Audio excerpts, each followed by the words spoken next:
વધી બીજા અન્ય મહત્વના મુદ્દા પર અને આ મુદ્દો જોડાયેલો છે જંત્રી સાથે। જી હા, રાજ્યમાં નવા જંત્રી લાગુ કરવા માટેનો નિર્ણય થઈ ચૂક્યો છે।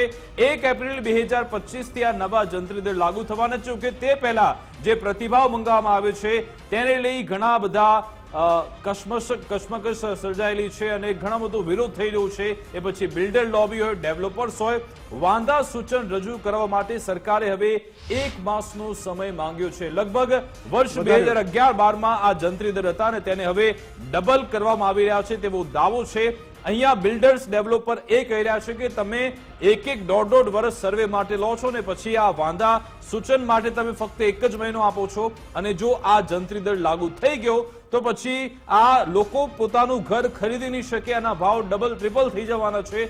લોકો પોતાના ઘરનું સ્વપ્ન આખરે કેવી રીતે તે સાકાર કરશે એક મુદ્દો આ બિલ્ડર્સ ઉઠાવી રહ્યા છે। વિકાસ, આ આખા મુદ્દામાં ઘણા બધા આપણી પાસે આજે જ એક પ્રતિક્રિયા જે વકીલ લોબી છે એમની પણ આવી હતી કે જે પ્રસ્તાવિત નવી જંત્રી છે એના જે દર છે એમ એ કોઈ પણ રીતે યોગ્ય નથી, એમાં ફેરફાર કરવા આવશ્યક છે। હવે બિલ્ડર લોબીએ જે રીતે ખુલીને વિરોધ કર્યો છે, સરકારે 1 મહિનો વધાર્યો છે, પણ હજુ પણ જે સૌથી મોટી માંગ છે એ છે કે માર્ચ સુધી, એટલે કે હજુ 3 મહિના બિલ્ડર લોબી માંગી રહી છે, જ્યારે સરકાર એવું કહી રહી છે કે ભાઈ 1 મહિનો હજુ છે। એટલે આ મુદ્દો ગૂંચવાયેલો ચોક્કસથી રહેશે। 1 મહિનો અત્યારે પાછું ઠેલાઈ ગયું છે, સરકારે સમય વધાર્યો, પણ જે રીતે સોમવારનો કાર્યક્રમ છે એમાં કદાચ કોઈ ફેરફાર આ સરકારની જાહેરાત પછી આવી શકે છે કે પછી એ કાર્યક્રમ ચાલુ રહેશે, જોવાનું રહેશે। ઋષિકેશભાઈ આજે જ્યારે આવ્યા એમણે શું પ્રતિક્રિયા આપી એ સાંભળીએ। આદરણીય ભૂપેન્દ્રભાઈ પટેલ સાહેબે 1 મહિનાનો વધારો કર્યો છે વાંધાઓ લેવાનો, અને અત્યારે આ જે 20 ડિસેમ્બરના રોજ પૂરી થતી હતી વાંધા લેવાની અવધિ, એ 1 મહિનો એને લંબાવી અને વાંધાઓ લેવામાં આવશે, અને સાથે સાથે એ વાંધાઓ પણ હવે ઓફલાઈનનો ઓનલાઈન બંને રીતે લેવાશે, અને સમગ્ર પ્રક્રિયા જેટલા પણ વાંધા આવ્યા છે અને કન્સર્ન જે લોકો આની સાથે સંકળાયેલા તમામ લોકોની સાથે ચર્ચા વિચારણા કરી આ વાંધાઓને પણ જોઈ અને એના પછી જંત્રી બાબતનો નિર્ણય આખરી આદરણીય ભૂપેન્દ્રભાઈ પટેલ કરશે। એટલે આ વાંધા સૂચન પહેલા તો ઓનલાઈન લેવામાં આવતા હતા ને પછી આ બધા બિલ્ડર્સે કહ્યું કે અમે પોતે આટલા શિક્ષિત છીએ છતાં પણ અમને ત્યાં ટેકનિકલ ખામી આવી રહી છે ઓનલાઈનમાં, તો પછી સામાન્ય લોકો પોતાના વાંધા કેવી રીતે રજૂ કરી શકશે। એટલે એ બાબતે પણ હવે સરકાર તૈયાર થઈ છે કે ભાઈ તમે ઓફલાઈન પણ અમને વાંધા સૂચન આપી શકો છો। પરંતુ સૌથી મહત્વનો સવાલ અહીંયા એ જ છે કે શું આને આ જંત્રી લાગુ થશે, કારણ કે તેને લઈ બિલ્ડર્સ લોબી હોય કે પછી ડેવલપર્સ હોય કે પછી રેવન્યુ સાથે સંકળાયેલા જે વકીલો હોય તે પણ વિરોધ કરી રહ્યા છે। આજે રાજકોટમાં પણ રેવન્યુના જે વકીલો છે તેમણે વિરોધ કર્યો હતો, તેમણે સૂત્રોચ્ચાર કર્યા હતા, અને હવે સોમવારથી તો વધુ એક નવું આંદોલન શરૂ થવા જઈ રહ્યું છે। અને બિલ્ડર્સ તરફથી જે આજે પ્રતિભાવ આવ્યા તેમણે એવું કહેવું છે કે આ જે આખો ડેટા તૈયાર થાય છે એ ડેટા તૈયાર કરવામાં પણ ક્યાંક એવી ખામી છે, કારણ કે જે રીતનો સર્વે થવો જોઈએ તે સર્વે થતો નથી, કારણ કે તે જે તે જમીન હોય, જે તે વિસ્તાર હોય, એ પ્રોપર્ટી હોય, તેના આધારે જંત્રી દર નક્કી થતો હોય છે। સરકારે આટલો બધો સમય તો લઈ લીધો કે ભાઈ અમે આટલો સમય સર્વે કર્યો અને હવે આ જંત્રી રહેશે, પરંતુ તેના માટે બિલ્ડર્સ કે ડેવલપર્સ લોકોને સમય આપવામાં કેમ નથી આવતો, ફક્ત 1 જ મહિનો કેમ, તે સવાલ પણ આજે ડેવલપર્સે ઉઠાવ્યો છે। તેમના તરફથી શું પ્રતિક્રિયા આવી તે સાંભળો। બાંધકામ જગતમાં કામ કરતા લોકોને પૂછેલું છે, આર્કિટેક્ટોને પૂછેલું છે, વેલ્યુઅરને પૂછેલું છે। જો આ સેમ્પલમાં એ લોકોનો સમાવેશ નહીં કરેલો હોય તો આ જંત્રીને કેટલી વાસ્તવિક ગણવી અમારા માટે પણ પ્રશ્ન છે। બીજી વાત કરીએ તો જંત્રી એમ માનીએ કે ઇન્ફ્લેશન સાથે સંકળાયેલ છે, તો 6% દરે આપણું ઇન્ફ્લેશન છે તો પણ એ 500% 700% સુધી પહોંચી શકતું નથી। અને બીજું, જ્યારે રિસોર્સની વાત કરતા હોઈએ ત્યારે ઇન્ફ્લેશનની વાત ક્યાં આવે? સરકારે જ્યારે 2035નો ડેવલપમેન્ટ પ્લાન બનાવ્યો ત્યારે ખૂબ જ વિશાળ જગ્યાઓમાં ડેવલપમેન્ટ પ્લાન 2035 માટે બનાવેલો છે, અને ખૂબ જ મોટી વિસ્તારમાં અમે ડેવલપ કરી શકીએ એવી જંત્રી એવા વિસ્તારોને રેસિડેન્શિયલ, ઇન્ડસ્ટ્રીયલ વગેરે ઝોનમાં વેચેલા છે। જ્યારે આટલા બહોળા વિસ્તારમાં અમારે ડેવલપમેન્ટ કરવાનું હોય તો જમીનની કિંમત વધવાનો તો વાત જ નથી આવતી। 2016 પછી અમે જ્યાં ધંધો કરીએ છીએ, 2016 પછી 2024 સુધી લગભગ જંત્રી વધારવાની જરૂર નથી, કારણ કે જમીનની કિંમત જ નથી વધી।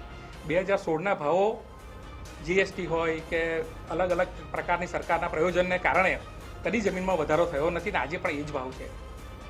અમે આ માટે સરકારને અલગ પ્રકારે એક રજૂઆત કરીએ છીએ. સરકારમાં જે જંત્રી બાબતની વાત છે, જે સાયન્ટિફિકની વાત છે, એ તદ્દન ખોટી વાત છે. કોઈ સાયન્ટિફિક જે જંત્રી એ લોકોએ સર્વે કર્યો જ નથી અને મનસ્વી રીતે વધાર્યું છે. તેનો અમારો સખત વિરોધ છે અને કોઈ પણ સંજોગોમાં આ જંત્રી વધારી છે તે ચલાવી લેવામાં નહીં આવે એવું અમારા એસોસિએશન થ્રુ નક્કી કરવામાં આવ્યું છે. એના માટે ક્રેડાઈ થ્રુ જે કરવું પડતું હોય તે બધું જ અમે કરશું. વિકાસ, ક્રેડાઈનો જે સૂર છે એ ખૂબ જ આક્રમક છે અને એમની પાસે ઘણા બધા એવા મુદ્દા છે કે જેના થકી એ વિરોધ કરી રહ્યા છે. માત્ર એવું નથી કે તમે જે ભાવ વધારો જે પ્રસ્તાવિત દર છે નવી જંત્રીમાં એ ખૂબ વધારે છે એવું નથી. એમાં આ જે સર્વેવાળો મુદ્દો પણ છે, જમીનના ભાવ નથી વધ્યા અને જંત્રીના દર વધારી દેવાય એ મુદ્દો પણ છે. આપણી સાથે એસોસિએટ એડિટર ધર્મેશ જોડાયા છે. ધર્મેશ, આ આખા મામલામાં જે રીતે ક્રેડાઈ સહિત તમામ જે બિલ્ડર લોબીનું સ્ટેન્ડ છે એ જોતા લાગે છે કે આ જે જાન્યુઆરી સુધીનો સમયગાળો વધારાયો છે એ પૂરતો છે કે સરકારે હજુ પણ આમાં પગલાં લેવા પડશે?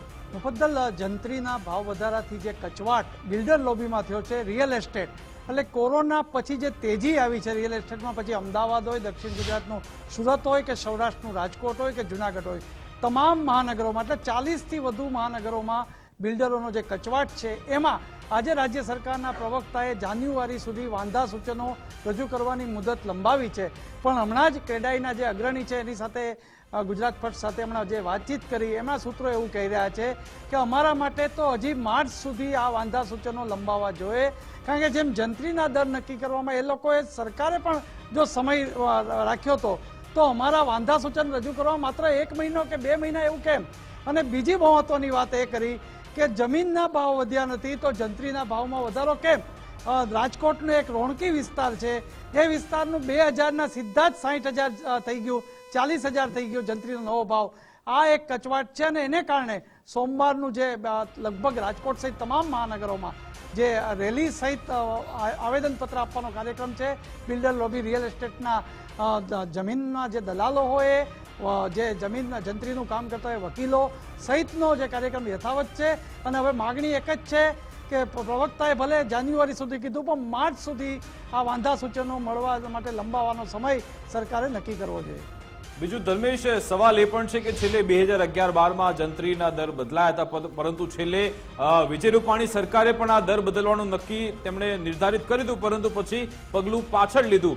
આ રીતનો જે વિરોધ અત્યારે પણ જોવા મળી રહ્યો છે, જે રીતના આક્રમક નિવેદન બિલ્ડર્સ તરફથી, ડેવલપર્સ તરફથી આવી રહ્યા છે, આપને લાગે છે આપના અનુભવ તરફથી કે ભાઈ આ નિર્ણય પરત પડતો મુકાઈ શકે છે? આપને લાગે છે? વિકાસ, આપે જે વાત કરી એ બહુ સારી વાત છે ને જે તે સમયે તત્કાલીન મુખ્યમંત્રી વિજય રૂપાણી હતા અને એમના જ હોમ સ્ટેટ એટલે હોમ કહી શકાય એવો રાજકોટથી જ આ આખો વિરોધનો સૂર ઉઠ્યો હતો અને તમામ જે બિલ્ડરોએ રજૂઆત થઈ હતી અને એને કારણે આ જંત્રી ભાવ વધારોમાં એક રૂકાવટ આવી હતી.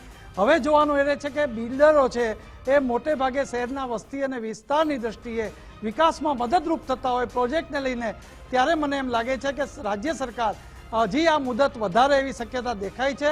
અને બીજી વાત એ છે કદાચ ભાવ વધારાનો જે ગેપ છે કે જે મેં આપને રોણકીની વાત કરી 2000ના સીધા 40,000, 60,000, એમાં પણ કદાચ તફાવતની રકમમાં ફેરફાર થાય એવી શક્યતા હું જોઈ રહ્યો છું. બિલકુલ, આભાર ધર્મેશ તમામ જાણકારી આપવા બદલ. એટલે ભૂતકાળનો અનુભવ લઈ લે અત્યારના આક્રમક નિવેદન, સરકારે જે રીતે હવે આ જે સમયગાળો વધાર્યો છે વાંધા સૂચનની અરજી માટેનો, કદાચ આવનારા સમયમાં હવે જંત્રીના ભાવમાં પણ કદાચ ફેરફાર માટે કોઈ બેઠક મળે અથવા તો કોઈ પ્રકારનો નિર્ણય લેવાય તેવા પણ એક સંકેત આપણને હાલ જોવા મળી રહ્યા છે.